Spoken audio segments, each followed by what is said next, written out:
Ya, assalamualaikum warahmatullahi wabarakatuh. Selamat pagi.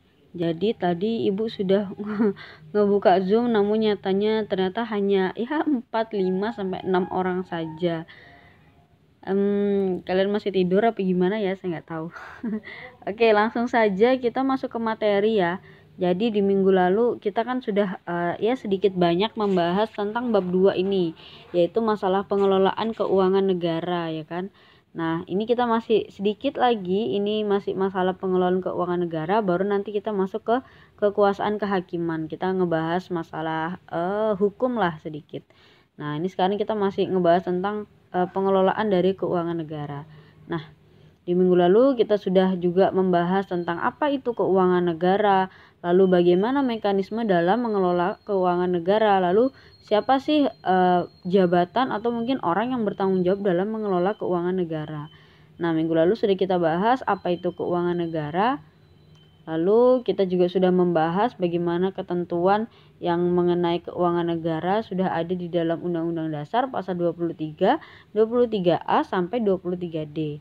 Nah, semoga ini kalian sudah paham. Nah, ini udah minggu kemarin juga, yaitu mekanisme dari mengelola keuangan negara. Jadi sedikit untuk nge-review lagi pembahasan minggu lalu. Di sini kita ada presiden ya. Di sini ada presiden ya. Nah, presiden adalah orang atau jabatan yang paling bertanggung jawab dalam mengelola keuangan negara.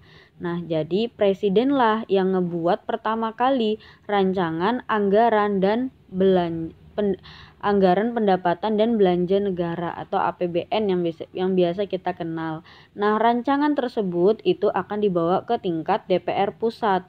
Nah, di tingkat DPR pusat bersama juga dengan DPD, yaitu di tingkat daerah, mereka merundingkan apakah APBN ini yang akan mendatang yang untuk di tahun 2021 atau di tahun 2000 yang akan mendatang itu cocok apa tidak. Maksudnya balance apa tidak antara pendapatan, antara pemasukan negara dengan pengeluaran negara atau belanja negara. Nah, jika memang untuk belanja negara atau pengeluaran negara ternyata kok cukup, ya kan, ternyata kok lebih banyak pendapatannya daripada pengeluarannya, maka biasanya di tahun 2021 APBN yang terbaru bisa dipakai. Namun jika ternyata dari tingkat DPR dan DPD tidak menyetujui APBN tersebut, maka di tahun yang akan datang atau di tahun baru di awal tahun APBN yang digunakan adalah yang di tahun kemarin. Jadi misalnya di tahun 2021 Indonesia sudah mungkin tidak atau dari tingkat pusat tidak menerima nih anggaran pendapatan dan juga belanja negara. Alhasil di tahun 2021 Indonesia akan memakai APBN yang ada di tahun 2020 gitu. Jadi langsung hanya disesuaikan, direvisi lagi sedikit. Nah, jika ternyata APBN tersebut sudah disahkan, sudah diperbolehkan atau bisa digunakan, maka anggaran tersebut akan dibagi menjadi dua macam. Nah, ada yang di tingkat pusat dan ada yang di tingkat daerah. Nah, apa yang di tingkat pusat? Nah, yang di tingkat pusat itu adalah menteri-menteri negara. Jadi menteri-menteri dari presiden, tangan kanannya yang membantu presiden. Itu akan mendapatkan anggaran belanja atau anggaran pendapatan negara atau APBN tadi. Nah, terbagi menjadi dua lagi, yaitu di Menteri Keuangan serta di Menteri selain Keuangan. Nah, jika di Menteri Keuangan itu mempunyai peran ganda, yaitu untuk mendapatkan anggaran, untuk menggunakan anggaran, serta juga bertugas untuk mengelola keuangan yang ada di negara. Jadi, dialah yang mengelola kekayaan negara dan memisahkan semua urusan keuangan tuh ke dia. Nah, kalau menteri-menteri selain keuangan, ya misalnya pendidikan, menteri Polhukam, menteri luar negeri dan lain sebagainya, itu semuanya hanya memakai uang atau hanya memakai anggaran. Nah, seperti itu.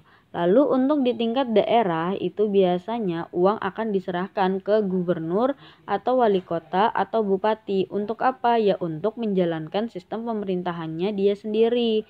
Seperti itu. Jadi karena memang suatu daerah mempunyai sistem otonomi daerah, ya kan, mempunyai hak otonomi daerah, alhasil setiap daerah memiliki haknya serta juga memiliki kewajibannya untuk menjalankan sistem pemerintahan di daerahnya itu sendiri.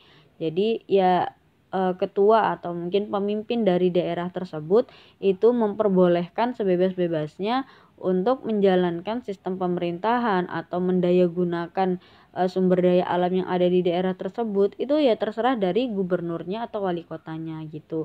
Jadi tidak berpatokan khusus kepada pusat gitu. Nah, terus di sini sama aja, di sini ini ada perbedaan undang-undang tapi aslinya sama aja. Jadi di sini ada presiden, lalu presiden menguasakan anggaran tersebut ke menteri-menterinya serta juga diserahkan ke tingkat daerah. Nah, di Undang-Undang Nomor 1 tahun 2004 juga masih sama saja. Nah, lanjut.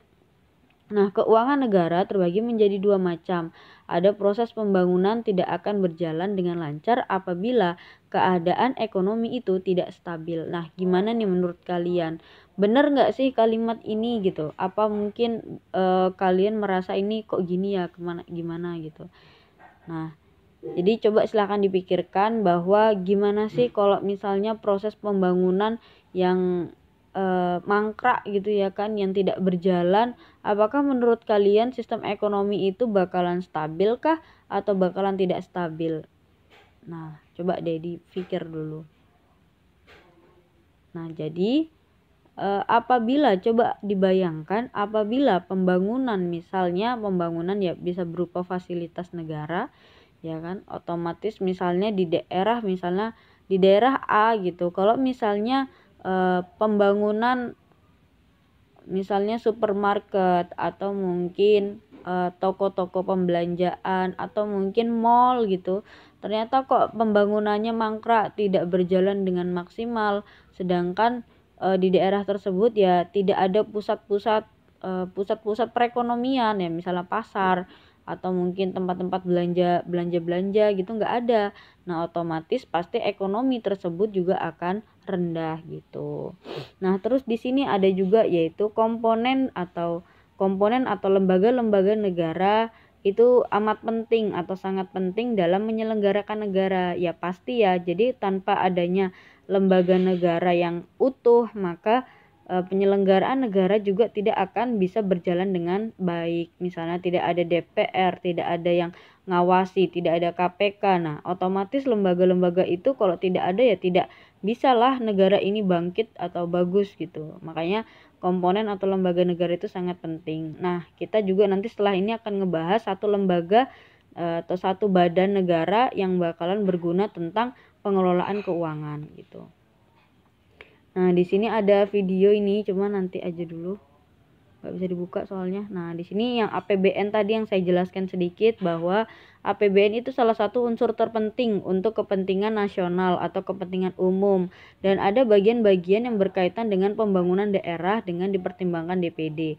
Nah, ya seperti itu. Jadi APBN itu lebih mengutamakan kepentingan umum daripada kepentingan daerah. Jadi lebih banyak anggaran itu jatuhnya kepada tingkat pusat, entah digunakan ya misalnya dalam keadaan seperti ini ya digunakan untuk gimana caranya mengatasi corona ya kan, atau covid ini, karena ya covid ini pasti butuh uang atau biaya yang banyak ya kan untuk semua rumah sakit yang ada di Indonesia. Nah, itulah adalah anggaran yang paling bengkak untuk di zaman ini atau di tahun ini. Nah, itu biasanya untuk lebih anggarannya jauh lebih banyak dianggarkan ke kepentingan umum, bukan ke daerah-daerah karena memang keadaannya seperti ini. Nah, lanjut lagi dah. Di sini kita bakalan membahas tentang ini nih. Nih, di pertemuan ini kita bakalan membahas tentang apa sih peran dari BPK atau Badan Pemeriksa Keuangan Negara. Kira-kira kalian ada gambaran nggak sih tentang BPK itu apa gunanya mereka, apa tugasnya mereka, apa kewenangannya mereka, kira-kira apa? Ada yang tahu? Nah, jadi pernahkah kalian ditanya oleh orang tua kalian mengenai penggunaan uang yang diberikan oleh mereka? Nah, ini adalah contoh gambaran kecil tentang tugas dari BPK. Nah, misal nih contoh kita gitu ya kan. Kita nih diberikan uang sama orang tua kita, disuruh entah nanti mau dibelikan apapun, itu kan sembarang dari kita karena memang udah menjadi hak milik kita. Nah, pernah enggak sih kalian menanyakan atau mungkin membuat pengeluaran, misalnya membuat jurnal pengeluaran atau akuntansi pengeluaran antara antara pemasukan sama pengeluaran. Nah, kira-kira kalian pernah nggak sih ngebuat yang kayak gitu? Atau mungkin pernah nggak sih orang-orang tua kalian tuh menanyakan uangnya udah dibuat untuk apa aja? Mungkin dulu waktu kecil kan dibeli untuk jajan apa. Nah, itulah posisi kita gitu ya. Jadi orang tua tuh sebagai BPK-nya ya kan, dan kita ini yang sebagai penerima dari uang tadi ya kan, penerima dari anggaran tadi itu harus bertanggung jawab. Jadi uang tadi digunakan untuk apa dan lain sebagainya itu kita harus bertanggung jawab. Nah, di sini ada peran dari BPK, yaitu untuk penggunaan keuangan negara itu harus dievaluasi dan dilihat perkembangannya. Nah, jadi peran dari badan tersebut itu adalah mengevaluasi, mengontrol, serta melihat atau memantau bagaimana perkembangan dari BPK tersebut. Apakah memang sudah sesuai dengan SOP yang memang sudah ditetapkan, itu harus perlu diperhatikan. Jadi jangan sampai BPK tidak bertanggung jawab nih ya kan. Jadi BPK itu mempertanggungjawabkan bagaimana penggunaan uang yang sudah dipakai oleh negara. Lalu jangan sampai keadaan Indonesia juga sampai terus-terusan berada di posisi yang kritis. Jadi BPK harus selalu berupaya mencari tahu, mencari solusinya gimana supaya Indonesia bisa keuangannya itu stabil. Nah, itu juga akan dibantu oleh Menteri Keuangan. Jadi harus saling berkontribusi, saling sinergis antara menteri dengan BPK. Nah, lalu BPK juga merupakan sebuah lembaga yang berfungsi tadi mengontrol penggunaan keuangan yang ada di negara. Nah, lalu ada beberapa kewenangan dari BPK. Nah, berdasarkan Undang-Undang Nomor 15 Tahun 2006 Pasal 6 Ayat 1, BPK itu bertugas untuk memeriksa pengelolaan dan tanggung jawab keuangan negara yang dilakukan oleh pemerintah pusat, pemerintah daerah, serta lembaga negara lainnya, Bank Indonesia, Bank Usaha Milik Negara atau BUMN, serta Badan Layanan Umum BUMD, serta lembaga dan badan lain yang mengelola keuangan negara. Nah, tugasnya benar-benar kompleks ya, sangat banyak. Jadi mulai dari pusat hingga sampai ke daerah. Nah, mereka lebih kepada layanan-layanan atau badan-badan yang memang bisa menjadi sumber dari pendapatan negara. Misalnya BI, BUMN, BUMD, atau mungkin badan-badan layanan umum yang lainnya. Nah, itu kan mereka merupakan sumber dari pendapatan negara. Nah, itu mereka melihat, menyeleksi lagi gitu. Nah, ini ada sedikit nih belum rapi jadi PPT-nya.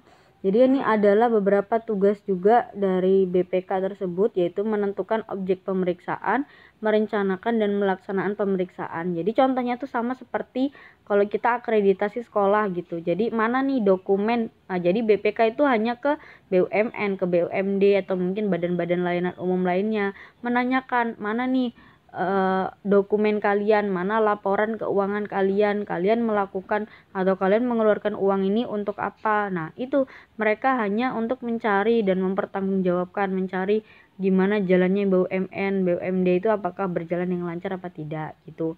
Jadi memeriksa dokumen, memeriksa laporan keuangannya, atau melakukan langsung tindakan ke tempat tersebut, bagaimana penyimpanan uang di Bank Indonesia, lalu bagaimana pencetakan uang, terus barang milik negara gimana, apakah diinventaris dengan baik apa tidak, nah dan lain sebagainya. Ya seperti itulah kira-kira ya gambarannya tentang BPK. Mungkin biar nggak terlalu lama, ini aja dulu ya penjelasan dari Ibu. Kalau ada pertanyaan silahkan ditanyakan langsung. Itu saja dulu. Alhamdulillah, jazakumullah khairan.